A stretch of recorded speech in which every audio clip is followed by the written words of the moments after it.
Honestly, you just kind of put me on the spot. I don't know what to say. Well, why are they quitting? Because the way they're treating their man, like their workers. It's like one dude right now, he had to come to work because he had a cut on his, literally on his calf right there. Like on his left, it was like a left foot injury. And he still had to come to work. He missed a day, he get a point. And if you get points, you get over 6 points, you get fired. They don't care. And it's like, we can get new people every single day. They want people to move faster. They want people to do what they say, even if you hurt, even if you got something going on. They don't care because to them, it's all about You're getting expandable. it done. Yeah, you can be replaced. Yeah. Like, you know what I'm saying? And I'm just like, that's kind of fucked up. It's like, you wonder why a lot of people are quitting. And you wonder why a lot of people don't want to get hired on, like, want to put in applications there. Because why would somebody want to get treated like shit just to come work for, what, $19 an hour? And how many warehouses have you been in that they've done this to you? Shit, 2. Name them. H-E-B and Dollar General.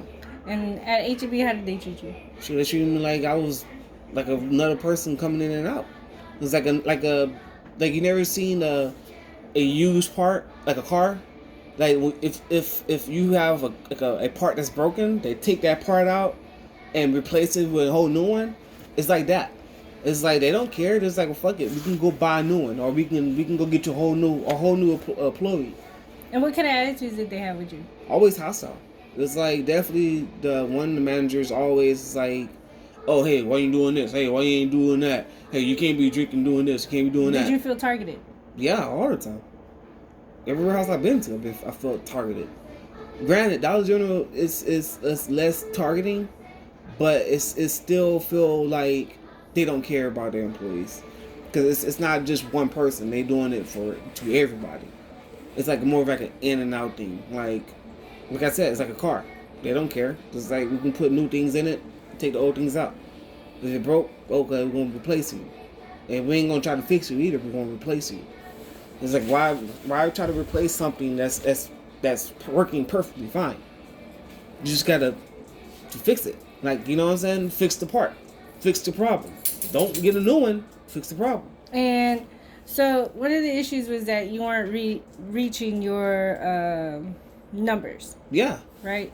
But you have continuously asked for training, and for what happened? A whole month. I've been asking for training for a whole month. Instead of them actually coming to me and trying to train me, they brought new people in and started training these new people. And I've been asking them for a month. Hey, I need help. I need help with my training. Hey, I need help because my percent is going down. I need help. But they're still getting after you for your percentage. Yeah. And they're giving you points or notices or they give me verbal warnings every week. It's like, hey, you need to pick up percent. I'm asking you for help. You're still not giving me help. And you at some points you did meet your percentage, right? Yeah, at some points I did. Because they put me into the whole nother zone. Because they switched you up. They switched me over. And every time they switch you up, you need new training. Exactly. But they don't give it to you. No. Okay. At HEB, did you have a training issue? No. Okay. Did you have an equipment issue? Yeah. At both places? Yeah. It's just they never have anything that was working, or they have anything that was charged, or they have anything that was available right then and there. But yet they wanted you to get in and get out. Yes, exactly. They wanted you to come in early just to find your equipment. But the catch is, we can't hop on that equipment until we clock in. They want us there at 5:30, moving equipments and trying to, pick this equipment and get this right here. We don't get those equipments until like 5:53, 5:54. And that's from the previous shift. Yes. That's from everybody who drop off those units, drop off the equipments. And hopefully they got RTs on them. RTs are the cages. So we can just put our tags on and keep going. If they don't have that, we got to go all the way on the other side of the warehouse where they're doing recycling that just to get RTs. And sometimes they don't have RTs ready for you because there's not enough people. There's not enough people to even. Is the equipment working over there with the RTs? No. We only got one machine that's actually like pressing the boxes from the RTs. So when they get backed up, we get backed up. we can't go over there and help them out because there's people who's there. It's like, hey, we don't want y'all over here because we got certain things going on, and if I get in our way, you get in our way, and we be backed up because you're in our way. Yet, management is still getting upset with you. Yeah. When you have no control over the whole situation. We have no control over the situation, and know what they do? They'll be like, oh, well, we'll go fix it right now. What they will do is they just drive around and just look at it. I'm just like, what you want us to do? And it was like, well, I want to try to be more. What's what I'm looking for? They want us to go help them out, but when we do go help them out, they get mad and be like, well, why is like 6-7 people standing around, and y'all should be helping them out? And it was like, well, if the thing is clogged, we got to sit here and wait until it's unclogged. You want us to just keep on pushing things in and this one get broken? Now, if we got 2 machines broke, doesn't work like that. Mm-hmm. And over the summer, right, Mm-hmm. did you have air conditioning? Hell no, it was hot. You know what they did? They took, in the mornings, whenever we get there, it'd be cool. Then soon throughout the day, it started getting hotter and hotter and hotter. Then they brought a big old box fan, and they don't turn it on until like 30 minutes before lunch. So when we go on lunch, it'd be hot as hell in there. Like, the only coolest place in that warehouse, oh my bad, in that whole area where the whole warehouse is at, it's probably in your car. Outside. So you're saying you're working in bad conditions, you don't have good equipment, and you have bad management. Exactly. At HEB, what kind of experience did you have there?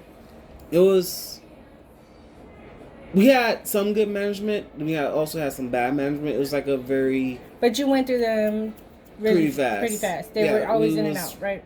It was not no consistent manager we had. It was always, hey, we had you for a week. Then we had a whole new manager for the next week. And half the time they didn't know what they were doing? They didn't know what they're doing. What they was going off of was a report that the manager left from last week. And it was like, oh, hey, this guy did this guy did that. And just like, hey, but I talked to this guy the other week. He was like, well, this is a whole new day, whole new week. So we're going to go with this one. And they're very not consistent because due to the shift rotation. So if you talk to one manager, you got to make sure you communicate with the next manager because the manager won't communicate with the other manager. So like, for instance, if you request that day off and one manager didn't tell the other manager about it, you can get right up for that. Not because it was not your fault. It's because the manager's fault didn't remind them. Well, do you say there's a communication problem at HEB? Exactly. It's a communication problem, and it's pretty much just a communication problem. Pretty much summing up because nobody's talking, nobody communicating with nobody. It's like you walking in there blindly. And what warehouse did you work at HEB? RDC, Refrigerator Department Center. So,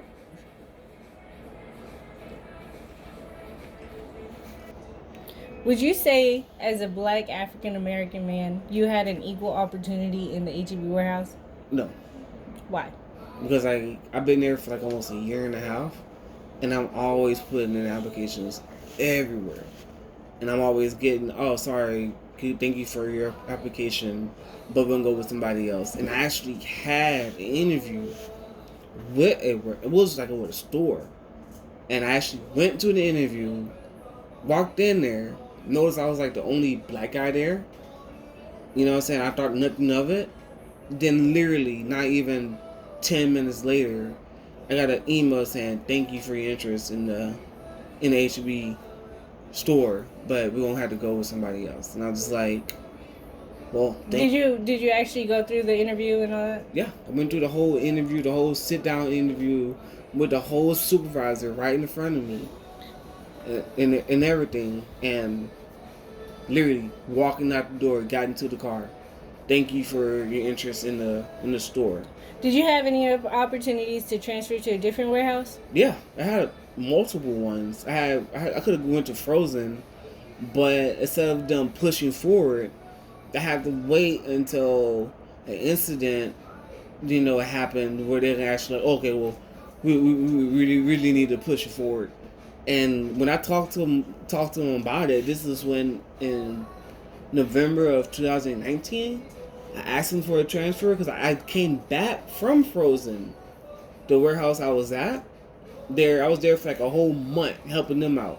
So they loaned you out. Pretty much. Mm-hmm. Then whenever that was done with me, they brought me back over there. And I was like, hey, we're going to send you back over there if you want. And I was like, yeah, I would love to. It's a perfect schedule. And they was like, okay, 2 weeks. We can send you back. We just want to see how your percentage is over here. I gave them what they wanted. And they was like, well, we need you here. Due to the fact, because it's Christmas time, we need you here. And I was just like, but you told me you were going to send me back. Now, you're not going to send me back? Then to find out, a week later, they sent somebody else over there. A whole Mexican dude over there. And I was just like, I thought you were supposed to send me back over there. They was like, well, we need you here. And I was like... Well, why did they just need you? Because they never told me why. Why they just need me.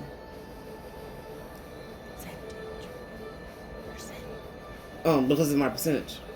Were you pulling a lot? Yeah. Were you meeting their requirements? Yes, I was over 95 and above. That was what they wanted. They wanted consistency. I gave them what they wanted. Say that again. I gave them what they wanted. Like, they wanted 95, I gave them 95. They wanted 100, I gave them 100. If they wanted me to say overtime, I gave them the overtime. They wanted me to come in an extra day, I gave them the extra day. So would you say it's hard to give them 100%? Yeah. Because if you dare, I was there for 1 week for like 7 days straight. And it was hard to maintain that 100% because when you're tired and you got to come back the next day, only stuff for like 3 hours and come right back and do it again, it's hard to maintain that 100%. And they always jump down your throat, hey, what's going on? You was at 100% like yesterday, now you at 90 like right now. And it's like, well, I've been here for 7 days, 14 hours every single day. I'm kind of tired.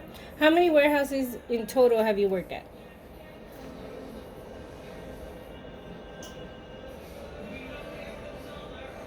Three. 4. Can you name them? Coca-Cola, H-E-B, Dollar General, Toyota. And out of all 4 of them, which one treated you better? Honestly, Coca-Cola. So Coca-Cola treated you the best? Yeah. Granted, they worked you like they gave you a lot of hours, but that wasn't because of them. It was because they didn't get nobody knew about the job. And when they did know about the job, they didn't want to work during the summertime because it was hot. But when it comes down to, employment opportunities, it was there. Like, you know what I'm saying? Like, I had a whole shot to get the supervisor spot. I lost. I give him that because one dude was faster than me. That was it. So he gave it to him. That was a fair trade. So, how did that work out? Well, they wanted to see the percentage. I was at 120, but he was at about 140. He was just moving fast. Yeah. There's no way you can beat it. It was just what it is. Mm-hmm. But he got the supervisor spot for night shift, but I got moved to first shift. So it worked out. It was like an equal opportunity. There was a fair trade all around. There was no, oh, you're black and you know what I'm saying, he's white. No, it was, you want it, go show us why. So it was a earn. It was a earn and you get kind of situation. Pretty much. But in other, at HEB, was it like that? Did you feel like it was like that? No. Even though you tried to earn it? Even though I tried to earn it, it didn't feel like that. It felt like, they tell you one thing, hey, you come in, you hit your percentage, you know what I'm saying, we'll put you in this situation. When I was at HEB, they put me in Interpack for a while. And I was like, oh, this is pretty cool, this is great. The next thing you know, they was like, hey, we want to take you out of Interpack because we need you somewhere else. And I was like, where? There's 70 other selectors out there. There's only 12 selectors in here.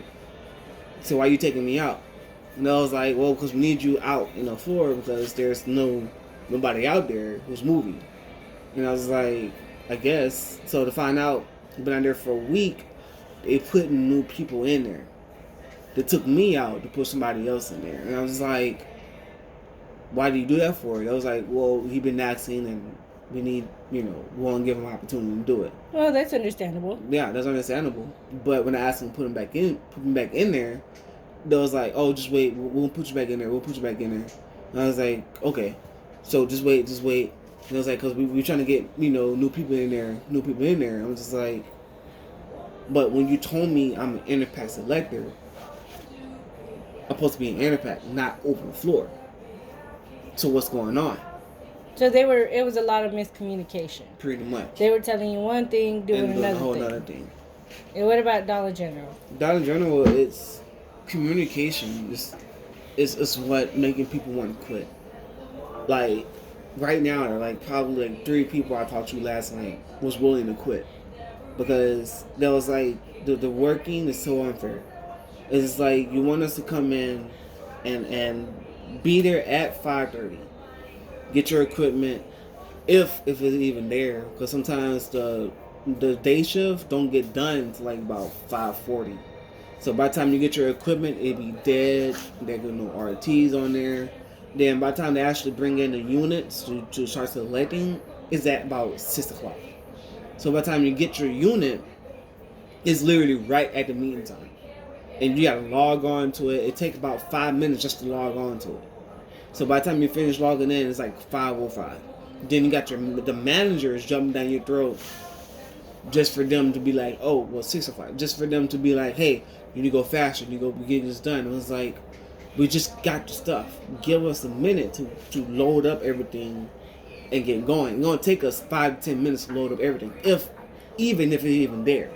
Because sometimes if we have the equipment but not the cages, because we got to wait for the team in the back just to get to clear the cages out, that's 20 minutes we have to wait.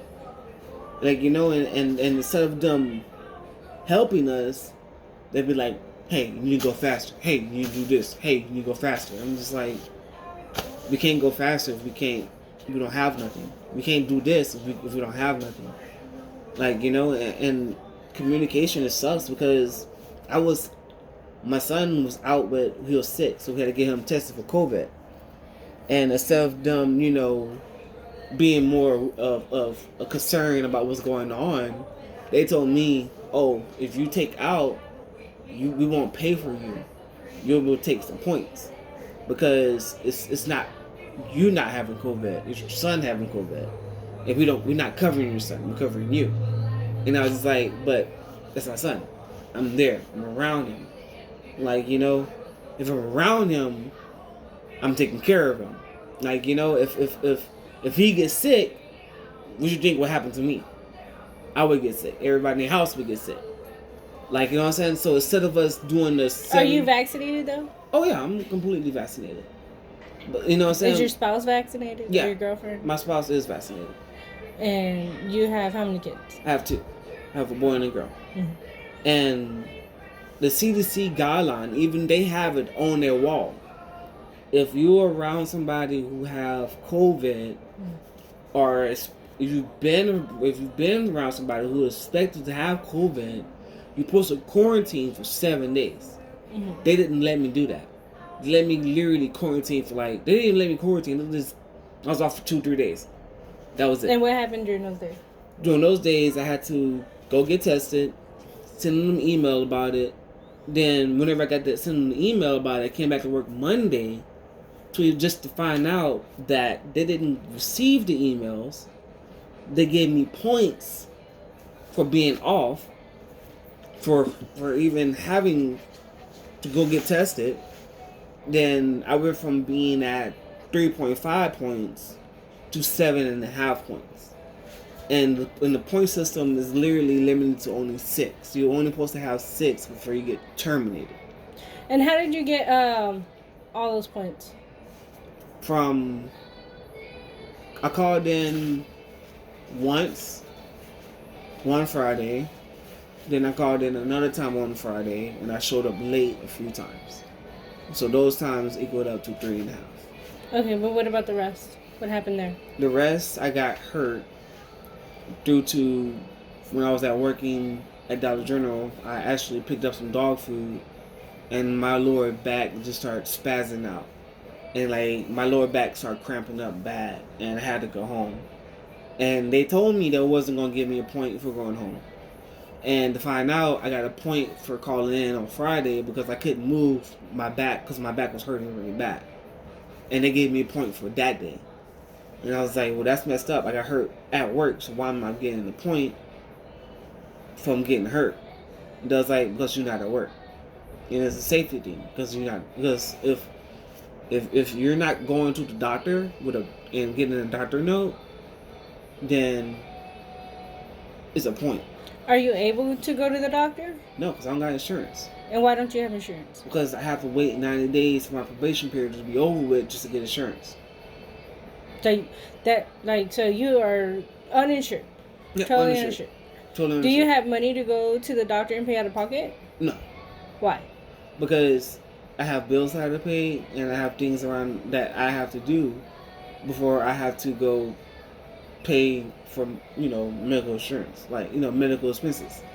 Granted, what I'm saying, I can go work extra hours, but that will involve me hurting myself again because I got to go work extra hours just to go fix that problem that's causing me for having back pain.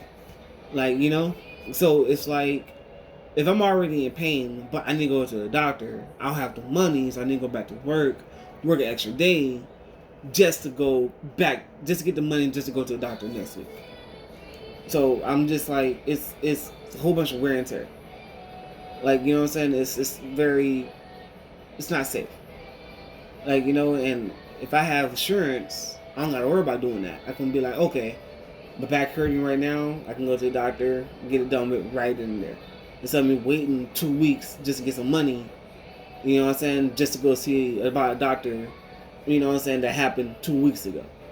Like, and by then, hopefully, my back is not completely blown out. Like, Thank you.